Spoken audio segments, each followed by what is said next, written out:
Hello guys, my name is Jacob Jaramillo and welcome back to a brand new episode of the Wild West. We are currently on the second to last episode, episode number 5, all about the Cimarron Cemetery, guys. Mountain View Cemetery. I'm excited to show you guys around, show you guys some of the graves of the legends that are buried here and were alive at one point here in the village, and just give you guys a tour of how the cemetery is looking now and some of the improvements that will be made in the coming months and years. Thank you guys so much for the support on the series so far. It has been an absolute honor and a privilege, and it's been so fun to create these videos for you guys and to edit them, and to see everyone so excited for this series has definitely brought me a lot of motivation to keep on going with other stuff and other projects I'm working on. But guys, let's get straight into the brand new episode of the Wild West. Cimarron Mountain View Cemetery, located about a quarter-mile south of Cimarron, New Mexico, off of Highway 21. The cemetery is approximately 15 acres, and that is a lot.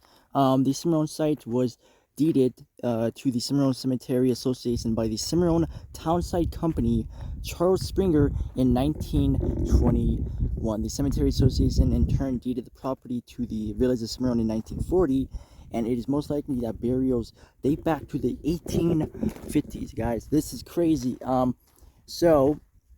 Around here in this area, and then all the way over here, is the old part of the cemetery where a lot of the old burials are that go back to the late 1800s, and it's absolutely crazy. I'm just gonna keep reading on.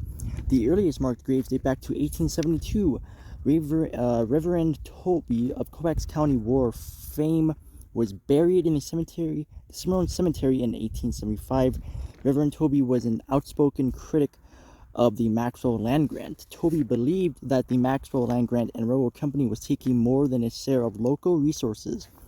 After January 28, 1874, the Colfax County War was about to begin. By the time it was over, Reverend Toby and others would be dead. So I'm going to try and look for his grave, but if I can't find his grave, I do apologize, but let's go and see what we can look for. Looks like the old grave is going to be a little bit farther up here on this side, so let's go see what we can find here. We are back, guys. So I have not been able to find his grave, but here are some of the graves from the late 1800s and stuff like that. It goes far there. I'm assuming there's probably more over here along this side and possibly along this side. The cool thing that the village is doing is that they bought I don't know what it's called. Think of it like a detector thing where you can find stuff on the ground. But what it's gonna do, it's gonna look in the spots like here that look completely empty and see if anyone's buried there. And if they do find burials that are there, they're gonna put stuff there and let people know, like they're gonna put headstones and stuff like that, and let people know exactly who they are. Oh, here, wait. I think we found him. I think we found Mr. Toby. Can climb up this hill and not fall.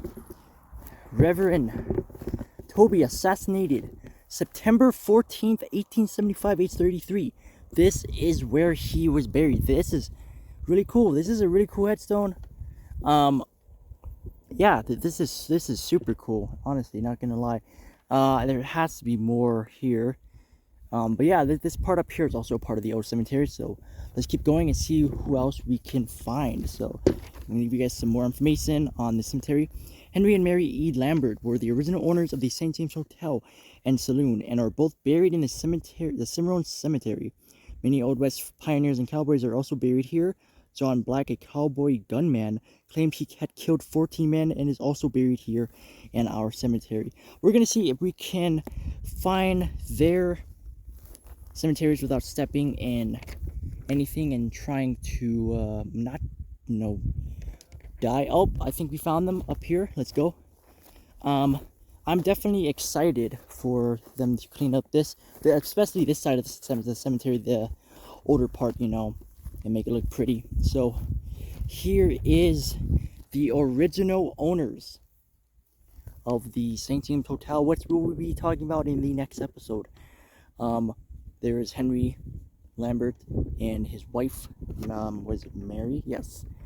And that looks like a document of some kind, possibly of them buying the St. James Hotel. But this is really cool. This is where they're buried. I am not sure if I can find John Black here at all, but it is definitely very interesting to see. So we're gonna go back on this hill, and I'm telling you guys some more information. I'll also showing you the newer part of the cemetery and what happens at night here, because it's really, really cool. Now, when people think of cemeteries, they don't only think of you know, burying a loved one and coming to visit them, stuff like that.